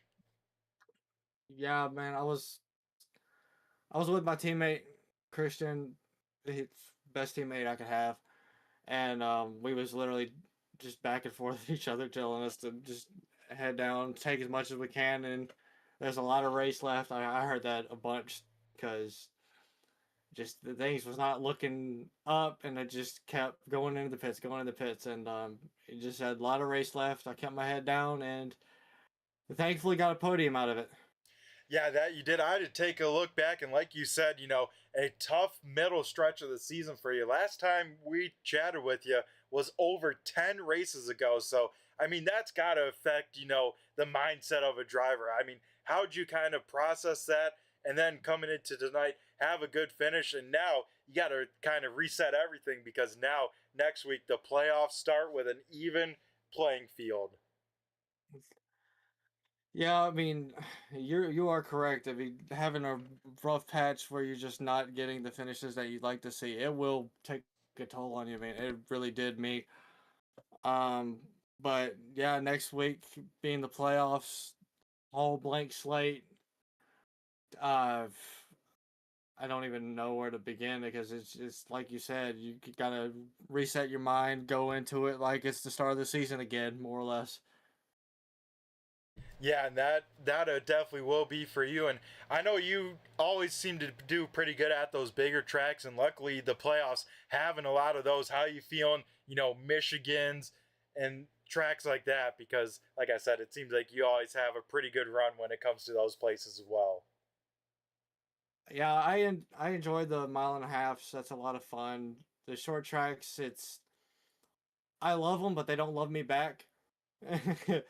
So it's just taking it one race at a time. Really, I mean, going to Michigan straight up. I mean, you're it's one of a kind. It's one of those tracks that you just gotta fall in your groove, keep your line straight, praying to God you don't burn your shit up, and you'll be fine. Yep, that will definitely be the case. And I tell you what, it's going to be a racy playoffs here. And I tell you what, Cody, once again, congrats on the podium here tonight. You definitely earned it with this one, with, like I said, all the adversity you had to overcome here in this one. So before we let you go, my man, and celebrate a podium for the regular season finale, we got to go hand over the mic to you and have you thank who you got to thank, whether teammates, sponsors, or maybe some people cheering you on, on YouTube, because I tell you what, you always have some great fans there, always leaving a comment, letting me know they're cheering you on. Yeah, I hear you, man. But first, thank you, Christian. A great teammate. We've been having each other's backs for a while now, and throughout iRacing for me. Um, Big thank you for you in the booth taking your time out of your day to come broadcast these events. Everyone at A2 that puts it together, because it takes a lot to get these leagues going and running. Big thank you to Vela, Nikki, Sarah. Love you guys to death. Stitch, Bean, Puff, Jordan, Mr. Afton, Captain. Only I could keep going on and on, but yeah, those guys jumping in the chat and the YouTube. It's, I mean, I have a single monitor set up, so every so often during the caution, I will catch myself tabbing out and in. So seeing those messages and cheering me on in the chat, it warms my heart really to know that there's more to what I'm doing. It's just a lot of fun. Yeah, and it could also be super beneficial, let's say, during those rough patches, right? To have that kind of extra motivation, because I know I've even felt it, behind the wheel. It's like, man, what am I doing? Especially riding around damaged race car. And here tonight, you proved that facing adversity, it definitely works out. Yeah, it really does. I mean, I'm I'm racing on the weekends usually mainly, and the Saturdays, and now it has been a rough season for me in both ends, and having them, it makes everything that much better. I mean, leaving the hauler just to go with them, it makes a rough race better in the end. But yeah, if it wasn't for them, it would be 10 times worse probably, because you get in your head and you just got nothing to do, more or less. But yeah, having all the friends and family and more, it makes all it worth it. Yeah, that it does. Well, once again, Cody, congrats on the P number 3, and we wish you the best of luck preparing for the playoffs that start next week. So, Cody, you take care, get ready to and get prepped, and I'm sure we'll be talking to you again here in the near future, my man. Will do, Brett. Thank you, man. Alrighty, awesome stuff. That was our third place finisher, the 19 machine of Cody Meadows. Now we'll head up to our runner-up finisher, that being the driver of the 4. It is the fellow Michigander, Jim Ott. Jim, how you doing here from North Wilkesboro? I can't complain, Brad. It was a pretty good night, man. Yeah, I tell you what, definitely a race of attrition, it seemed like, first and foremost. How'd you kind of balance it And how do you think your overall strategy worked out? Because to have a shot there at the end always is a pretty good feeling. Yeah, I mean, I definitely didn't have the speed tonight, but just kind of minded my P's and Q's all race long, kept the nose clean, and kind of like you said, by attrition, I just slowly worked my way up and got some of that clean air, and try to fight Mike for that P1 position, but he was absolutely the class of the field, so didn't have a whole lot for him, but definitely happy with the P2. Yeah, definitely nothing to hang your head about there because I tell you what, here at North Wilkesboro, Mike Kelly seems to be on it, but Jim, you were right there giving pressure. And I tell you what, this place, of course, very, very tricky, but here tonight, it seemed like putting that power down, man, was a whole nother ball game, whether even restarts and especially off of turn number 2. How'd you kind of balance that? Yeah, I've been was really careful tonight, just not powering down like you said. Didn't want any of that wheel spin. I just wanted a nice clean race, so I wasn't trying to get a whole lot on the restarts until the end. But yeah, if you really mash the throttle there on those restarts, you're pretty much going to spin it. So yeah, again, just took care of my stuff and ended up in a pretty great spot. Yeah, that you did. And of course, coming into tonight, already locked into those playoffs, you're one of the favorites. You and your teammates, one of the teams to beat. How are you feeling about those tracks? Because a lot of 1.5 mile, 2 mile tracks, and I tell you what, Jim, you always seem pretty good. And of course, we have to kick things off at your home track, MIS. That's got to be pretty good too. Yeah, for sure, Brett. Looking forward to that. Michigan's always circled. Love starting the playoffs there. That's what Jeff and I were talking about, man. Like looking to be really strong. Of course, both of us. Jeff already is, but yeah, Michigan's one I would love to have. Would be a great start to the playoffs, and here was a nice swing of momentum going to the playoffs, and yeah, I feel great, man. I love the tracks ahead. I love, just like you said, the 1.5 mile, 2 miles. And then that's pretty much my, wheelhouse. I got them all on there. So just got to do what I did tonight, stay out of trouble, and just take what's there. It pays off. Yeah, I mean that it does, and these playoffs aren't going to leave too much room for mistakes. I'd say. I mean, 5 cars eliminated at the conclusion of 3 races. I mean, round 1 might be a little bit easier, but then you get to that 10-car cutoff, and especially that 5-car cutoff.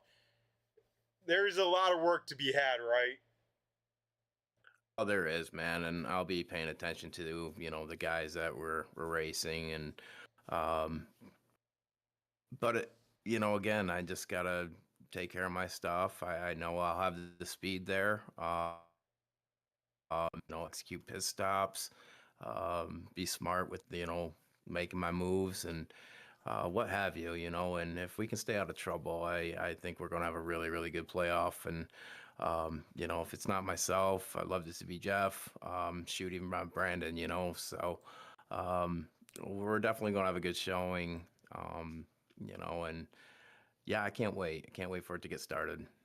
Yeah, it's definitely going to be super exciting. I mean, this race was eventful, and I have a feeling, if nerves weren't high enough, it's definitely going to ramp on up, especially during the playoff time, right? Oh, for sure. Yeah, I mean that's where it all counts, man. This is what we did. We got ourselves locked in, and now it's go time. So I'd love to have a championship, man. I've never won one, and this would be a great place to start. Yeah, that it would be. Add your name to some really, really good names of past 802 champions, and try and dethrone your teammate Jeff Pogo for the previous season champion. That would be something super awesome to do as well, right? Oh, for sure, man. But it's a tall order. Jeff's fast everywhere we go to. Him and I have very, very similar driving styles. So I won't be surprised if me and him battling for that first spot, man, that championship, which would be actually quite incredible. Yeah, I have a feeling it may come down to a 97-43 battle late in this one, but only time will tell. Well, Jim, I appreciate you taking your time here to chat with me after this one. Once again, congrats on the runner-up finish. You had a great race here tonight and set yourself up nicely for these playoffs to start next week. But before we let you go, man, and celebrate this runner-up finish, we're going to go turn over the mic to you and have you thank who you got to thank, whether sponsors, teammates, or anyone else maybe watching at home. Yeah, 802 for sure. These guys, man, they put on a hell of a league. It's been great this year. Yourself up in the broadcast booth, man. Love having you. Love talking with you. You put on a hell of a show too. So, Jeff, he wasn't there much tonight, but he's gonna be a big key to success for me. Brandon as well, man. So, appreciate those guys. Appreciate everything you guys do, and I can't wait until next week. Yeah, it's definitely going to be exciting, and I tell you what, I can't wait for it either. So, Jim, you have yourself a great rest of your week. Go get ready for these playoffs, and I'm sure my man will be talking to you again here in the future. All right, Brad, have a good night. Thank you. Alrighty, awesome stuff. That was our runner-up finisher, the 4-car of Jim Ott. Now we'll head down to Victory Lane and talk to the man of the hour. It is the 43 machine of Mike Kelly. Mike, do you got a copy? Brett the Jet, is both an honor and a privilege to be in your microphone's presence yet again this weekend. I tell you what, same to you, Mike. You might be one of the best here when it comes to North Wilkesboro. I mean, I tried to look real quick. I think only one other driver has ever swept a weekend here with the 802, and you'll be number 2 now here with North Wilkesboro. Tell us about your race and your weekend in general. Yeah, it was a good race. As we talked the other night, I told you that I expected to be fast here, and the Cup car's great here. It's a handful, and almost choked the qualifying away again compared to what I ran in practice, but it was good enough to pull off the pole and pull off the pole. Wow, that's a bad choice of words. But yeah, Scotty got there and got second, so we had an all turn one heroes front row, which was cool. And then I didn't expect so many yellows, to be honest with you. It wasn't a real. I was glad we had a bigger field, but I didn't think the car was really that hard to drive, and especially after you got a few laps on it. I don't know what was going on until I watched your excellent broadcast. But something was going on back there, bringing out more yellows than I expected. And I'll tell you, I had to step into the ring and take a lot of fights there on all those restarts. This track and this car, the way it was there's really no starting zone, and the rule was you could take off as soon as the pace car hit got off the track. But there really wasn't, unless you're the leader, you think this is a good thing. But there really wasn't any way to get too good of a jump the way it's all set up here. So I had my hands full on a lot of those restarts, and that made it a lot of fun. But, once we get out and get strung out a little bit, it seemed like I had probably the best car of the field. But there was a lot of guys that were close, so there was a lot of good fights, and nothing was a given by any means. Yeah, and I tell you what, the kind of big X factor, and I'm sure you kind of felt, especially in the first half of this race, was that different strategy call. I mean, you were one of the latest to pit you and Scott Simley there. Was that kind of the game plan, or was that kind of, hey, you know what, let's take the track position, try and stay out of as much mess as possible, and we'll see what we can do with tires? Yeah, and different. I think it was a super late model. I raced a race here once where I never even pitted and still won the race, and I was still about lap whenever that one caution was in the 50s. We were talking about it, and we went back to green there when everybody else kind of pitted, and we were like, it's just too early. I really didn't want to stop more than once because of track position being so important. So when we went back to green there, we kind of decided if we get some laps in here, because I was running fast laps at that point in time around lap 60.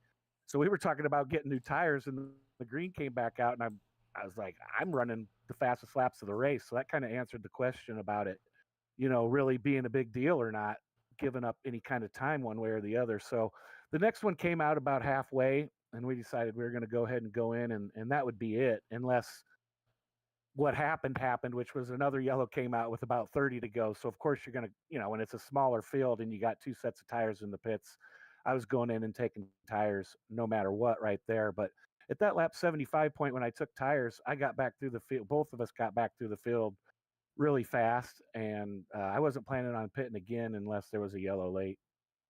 Yeah, and then like you said, Mike, there was one. You're able to get back out there, but not with the race lead. Brandon Guerin with the strategy call, 2 tires. How were you feeling about that? Because we saw everyone having kind of issues with starts and wheel spin. Yeah, I kind of forgot if I thought I knew he took 2 tires because I saw him drive by me on pit road. But then once you get out there and the green flag drops, in my mind I was thinking that he was on older tires, and it kind of caught me off guard that he took off as good as he did. Because, like I said, in my mind, I was thinking he was on older tires, and then he had no problem. I thought he was going to run me out into the parking lot a couple times there on that first restart, and then on the next restart, I was like, oh, he's going to pull that game again. So I lifted going into one, and I ducked back down underneath him and did the crossover. I haven't watched the replay yet. I don't know if I actually came up into him or he got loose and pinched down or whatever. But then we banged door to door, go down the backstretch, and I thought that was going to be big for a minute. And I apologize for that if I did get into him. I'm not sure what happened, but it was just hard racing at that point. And then after I got him around him, I was pulling away, but then we started getting the rash of yellows, and it got tough there. I was elbows up at the end for sure. Yeah, and you had to be, and then of course it wouldn't be a good old short track race white without a green-white checkered. And like you said, restarts were always a little interesting. Leader having little time before the green flag flew versus that pace car went to pit road. What was your kind of game plan there for that green-white checkered? Yeah, I was doing everything I could to get the biggest jump that I could. And I did. I actually got about a car length jump, probably one of the best jumps I got of the night. And he was very smart there about just kind of letting me get it and go into the corner. And he ducked in behind me to grab the spot, and I gave him all the room in the world because respect Jim a lot so far from racing with him here, and thought I could get him off the top side anyway. So I went into the middle of corner, which was a good. That's how you get about the best run on a restart to get onto the backstretch. Left him the bottom, and he took it and couldn't get a run, and I cleared him going down into 3, and I knew if we stayed, green for another lap and a half, I was good. So it was a really exciting race, and shout out to Jim for running a good, clean race and being it there at the end, giving it everything he had and keeping it clean. Yeah, and I tell you what, Mike, congrats on the weekend sweep here at North Wilkesboro. It's always great to see this 43 machine down in victory lane at this place. Of course, not racing for the playoffs, sadly he came on board a little bit too late in the season to just make the cut. So what's the game plan here for the rest of the season? Just trying to trade some more of those checkered flags like you did here tonight? Yeah, that'd be the plan. Chase checkered flags and try to be out front so far that I don't have to worry about being in anybody's way. But if that plan doesn't work out, just run as hard as I can and be respectful of the guys running for the points, because that's what it's all about. And I definitely don't want to be a guy who gets in the middle of that. I know how I would feel if that was me. So race hard, but stay out of the way. I definitely not a plan. I don't know if any leagues would expect this. I doubt they would, but I'm going to race hard for wins, but I won't, stick my nose in anywhere it shouldn't be. So that's kind of my plan for the playoffs, and good luck to all those guys. But I'm going to chase more W's. Yeah, and I tell you what, I have a feeling there might be a few more left on the schedule here for you to pick up some wins. I mean, I think just 8 races left. Any tracks you have still circled left on the calendar? Well, now you got me embarrassed because I really don't even know what's coming up. I mean, I've looked at it, but I'm old. I can't remember stuff like that, Brett. But I do know that it's a good. I mean, I like the tracks coming up for sure. I know there's a lot of 1.5 miles and some tracks like that where this car's fun at for sure. So I just log on Sunday night, see where we're at, and give it my best. I was going to say, I at least know next week we kick things off at Michigan. How do you feel about that place? Yeah, I love that. Like we talked about Friday night, that's a great race in these cars. So we can get a good turnout. That's a great place to start the playoffs. And pretty much everybody it's kind of like a plate track. Everyone's got a good shot there. Everybody runs fast. So that'll be a lot of fun to kick off the party with. Oh yeah, 100%, Mike. That's going to be an exciting race. But here tonight, my man, you're able to sweep the weekend, be down in victory lane Friday night, and now here on Sunday night. So, Mike, before we let you go and enjoy this sweep of the weekend, we'll crack out the broom. But of course, while we do that, we got to have you thank who you got to thank, whether sponsors, teammates, or anyone else you'd like to give a shout out to on the broadcast here. Thanks, Brett. It's always you and the Turn 3 Racing Network first with the shout out for the great work you do. And shout out to everybody watching and the fans out there in internet TV land. And, I really want to thank the iRacing fans. They've been filling up the stands great this season, and, they really turn out. So great job to the iRacing fans out there in the grandstands. And tongue in cheek there, of course. And shout out to the admins and all the racers for a lot of fun here at 802. And of course, shout out to the sponsors. Couldn't do this crazy, goofy stuff on the internet without them, that's for sure. And shout out to the smoking hot wife and my little dog Izzy. Alrighty, awesome stuff. Well, Mike, actually a really funny point too for those iRacing fans. Now that you bring it up, you can definitely look at it, and anyone watching at home, if you have the sim and North Wilkesboro, there's actually a floating fan in the middle of this racetrack. So that's my kind of homework for all you guys, is try and find where that floating guy's at, because I even caught him on the broadcast a few times here tonight. Well, it isn't. It isn't. Wait a minute. Where is North Wilkesboro? Is that Virginia? It's North Carolina, isn't it? I believe North Carolina. Yeah, I was going to say it's North Carolina, so you don't know what they're on there. Exactly. I think one fan definitely has a little bit too much moonshine for sure in them in the infield, right? That's funny. I like to keep it funny. I'm trying to find, something funny to say about iRacing. Like, it's kind of fun to pretend every now and then that you're doing this for real. So. Oh yeah, you got to keep it realistic and for sure have fun with it, because I've always said, if we're not having fun with it, what are we doing? Yeah. So if you get me up here in the booth any more times this year, be prepared to hear some ridiculous stuff. All right, awesome. I always love an exciting, great interview, and Mike, you always give a great one. So thanks again for taking your time to chat with us here. Once again, congrats on the weekend sweep, man. And I tell you what, I'm sure we'll be talking to you again here in the future.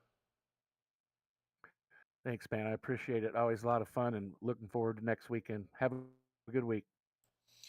All righty, awesome stuff. Thank you, Mike. That was Mike Kelly down in Victory Lane with the broom here from North Wilkesboro, as the 43 machine was able to sweep the weekend and park in Victory Lane both on Friday night and on Sunday night here tonight.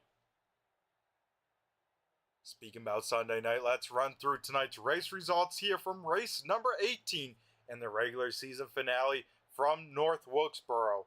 So Mike Kelly was able to pick up the win here tonight in that 43 machine. Jim Ott will finish runner-up, and Cody Meadows will round out the top three. Brandon Guerin will bring it home fourth, and Scott Simley will round out the top five. Nick Larson will come home in sixth, seventh going to Shannon Wood. Eighth is Mike Strickland. Ninth going to Chris Proger. Eli Raposa will be in 10th. Christian Delgado will finish 11th. 12th going to Steve Vest. Reba Caton in 13th. Ron Holyfield in 14th. Johnny Barker 15th. Rob Lowell 16th. Frank Zingen in 17th. Steve Ritter in 18th. And 19th will be Jeff Pogo.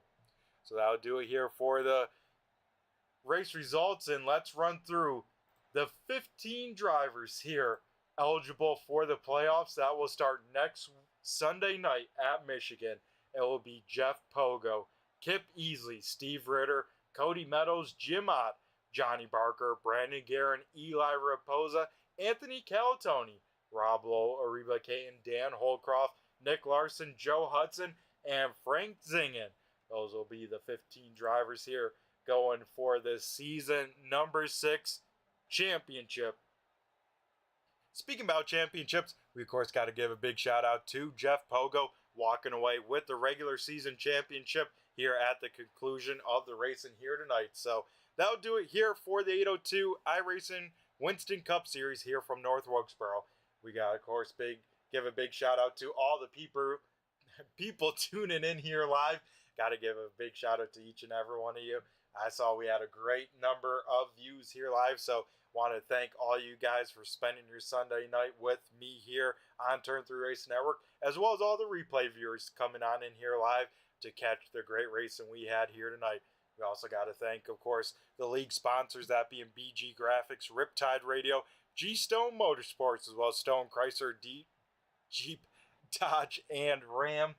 And yeah, of course, Turn 3 Racing Network's partner, that being Premier Setup Shops. You can find out more about them with the link in the description. That'll take you over to their website, whether you want setups for iRacing, NASCAR 25, or even their pretty popular subscription stuff. You can find a lot of good stuff over there. Even if you don't buy anything, a click would go a long way and would be greatly appreciated. So that'll do it here for me tonight, with the regular season wrapped on off. Playoffs loom as we start them next week at Michigan. So everyone take care, stay safe, have a great rest of your week, and we'll catch you next Sunday night for race number 1 of the playoffs. I've been Brett the Jet in the booth with Turn 3 Racing Network, and I just flew by you. Have a good one. Premier Racing Setups is the longest running setup shop on iRacing. Our monthly subscription options start as low as $20 a month. We offer setups for dirt oval, asphalt oval, and road racing, covering a wide range of cars and skill levels. Built and tested by top-tier sim racers, this isn't just a business,